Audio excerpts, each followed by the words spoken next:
ഇവളെന്താ ഒരു മുന്നറിയിപ്പും ഇല്ലാതെ വന്നത്? എന്തെങ്കിലും ഗൂഢ ഉദ്ദേശത്തിന് പിന്നിലുണ്ടോ?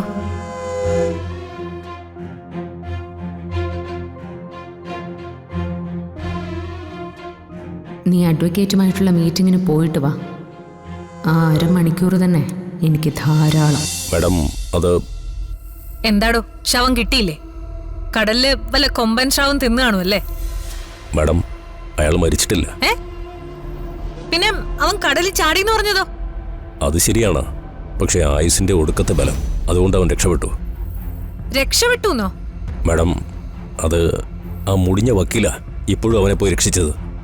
ശരിക്കും തട്ടിക്കളയേണ്ടത് അവളെയാണ്. കാലന്റെ വായിൽ നിന്നാ അവളിപ്പോ അവനെ രക്ഷിച്ചുകൊണ്ടുവന്നത്. അവളുടെ കാര്യം ഞാൻ നോക്കിക്കോളാം. എനിക്കിപ്പ അറിയേണ്ടത് സന്ദീപിനെ കുറിച്ചാ. അവനിപ്പോ എവിടെയാണെന്ന്.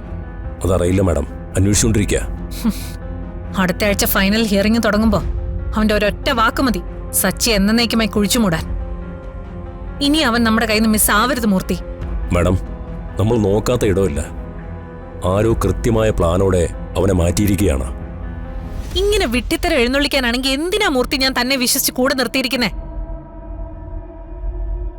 മൂർത്തി, സന്ദീപ് എവിടെയാന്ന് വെച്ചാ അവനെ പോയി കൊണ്ടുവന്നു. അല്ലാതെ എന്റെ കൺമുന്നി വന്നാ. ശരി മാഡം.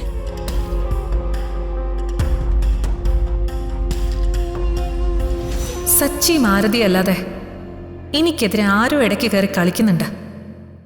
സച്ചി ആത്മഹത്യ ചെയ്യാൻ ശ്രമിച്ചെങ്കിൽ ഇതിന് പിന്നിൽ അവനല്ലാന്നുറപ്പാണ്. മറഞ്ഞിരുന്ന് എനിക്കെതിരെ കരുക്കൾ നീക്കുന്ന മറ്റൊരു ശത്രു. ആരാണത്? ഒരറ്റത്തുനിന്ന് കുഴിക്കാൻ തുടങ്ങിയ അവന്തി അസോസിയേറ്റിന്റെ അസ്ഥിവാരം വരെ ഞാൻ കുഴിച്ച് മാന്തിയും എടുക്കും. രാജീവ്. അതെ, രാജീവ് തന്നെ. രാജീവ് തന്നെയായിരിക്കും സന്ദീപിനെ ഒളിപ്പിച്ചതും.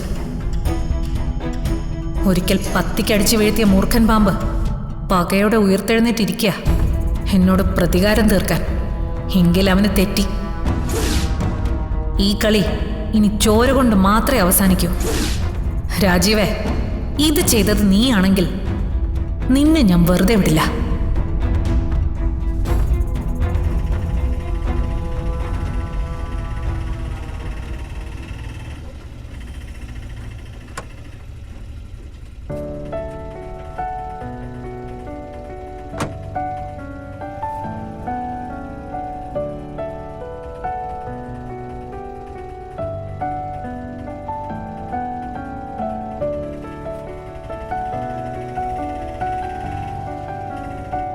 എന്താ? എന്നോടിന്ന് വരാൻ പറഞ്ഞിരുന്നു. കനകാംബര സാറ് പറഞ്ഞതല്ലേ? ആതിര എന്നല്ലേ പേര്?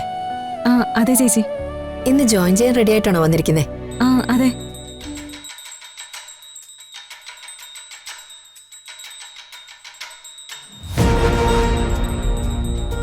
സാറകത്തുണ്ട്, പൂജയില. എന്ന് രാവിലെ ഓഫീസ് തുറന്ന് ഈ പൂജ കഴിഞ്ഞാൽ മാത്രമേ അദ്ദേഹം ആളുകളെ കാണൂ. കുട്ടി ഒരു 5 മിനിറ്റ് വെയിറ്റ് ചെയ്യ. ശരി ചേച്ചി. ഫയലിങ് തന്നേക്ക്.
എന്താ ഗീതമ്മേ, ആരെങ്കിലും വന്നിട്ടുണ്ടോ?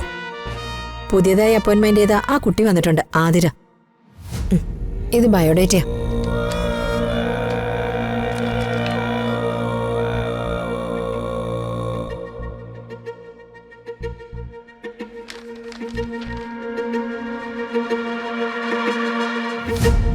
ആതിര. കൊള്ളാം. ഈശ്വര പ്രാർത്ഥന കഴിഞ്ഞൊരു ദിവസം തുടങ്ങുമ്പോ കാണാൻ പറ്റിയ മുഖം. ഗീതമ്മ പോയി അവളോട് വരാൻ പറ. ശരി സർ.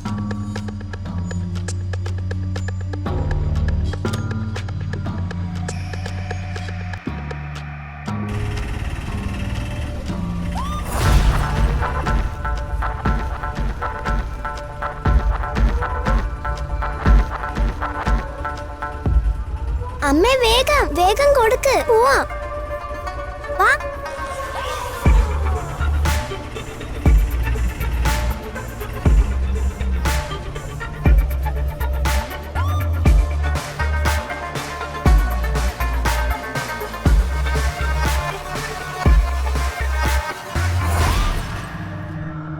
പോവാം.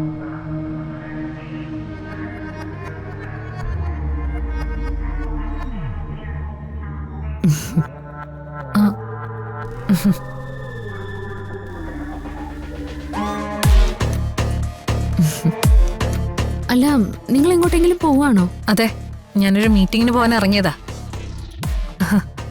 ഇതെന്താ പതിവില്ലാതെ ഒരു സർപ്രൈസ് വിസിറ്റ്? സർപ്രൈസ് വിസിറ്റ് ആയതുകൊണ്ടാ വിളിക്കാതിരുന്നെ. രാവിലെ മുതലേ ഗൗരിമോൾ ഒരേ വാശി. ചിപ്പിമോളെ കാണണം, ചിപ്പിമോളുടെ ഒപ്പം കളിക്കണം എന്ന്. ഇവളുടെ ഐഡിയ ഈ സർപ്രൈസ് വിസിറ്റ്. ആണോ ഗൗരിമോളെ? അതെ ആന്റി. ചിപ്പി എവിടെ? മുകളിലുണ്ട്. ചിപ്പിമോളെ,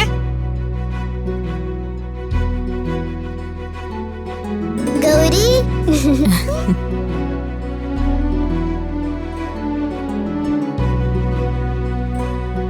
എനിക്കിത് ശരിക്കും സർപ്രൈസ് ആയി പോയി. ആന്റിക്ക് സുഖം തന്നെയല്ലേ? സുഖമോളെ. സമൃദ്ധ, എനിക്ക് എന്റെ അഡ്വക്കേറ്റുമായിട്ട് ഒരു മീറ്റിംഗ് ഉണ്ട്. ഒരു അരമണിക്കൂറിനുള്ളിൽ ഞാൻ മീറ്റിംഗ് വൈൻഡപ്പ് ചെയ്ത് തിരിച്ചു വരാം. അതുവരെ വെയിറ്റ് ചെയ്യുന്നോണ്ട് കുഴപ്പമില്ലല്ലോ അല്ലേ? ഏയ്, എന്ത് കുഴപ്പം? വിളിക്കാതെ വന്നതിനുള്ള ശിക്ഷയായിട്ട് ഞാൻ ഇതിനെ കണ്ടോളാം. അവധി എന്നാ പോയിട്ട് വരൂ. ഞങ്ങളെക്കുറിച്ച് ആലോചിച്ച് ടെൻഷൻ അടിക്കണ്ട. ഞാനും ചിപ്പിമോളും ഗൗരിമോളും കൂടി വർത്താനം പറഞ്ഞിരുന്നോളാം. മീറ്റിംഗ് മുടക്കണ്ട. എന്നാ ഞാൻ പോയിട്ട് വരാം. മൂർത്തി,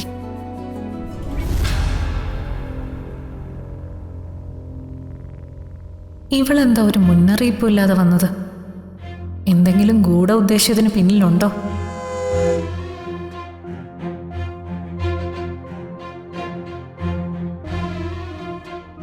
നീ അഡ്വക്കേറ്റുമായിട്ടുള്ള മീറ്റിങ്ങിന് പോയിട്ട് വാ. ആ അരമണിക്കൂർ തന്നെ എനിക്ക് ധാരാളം.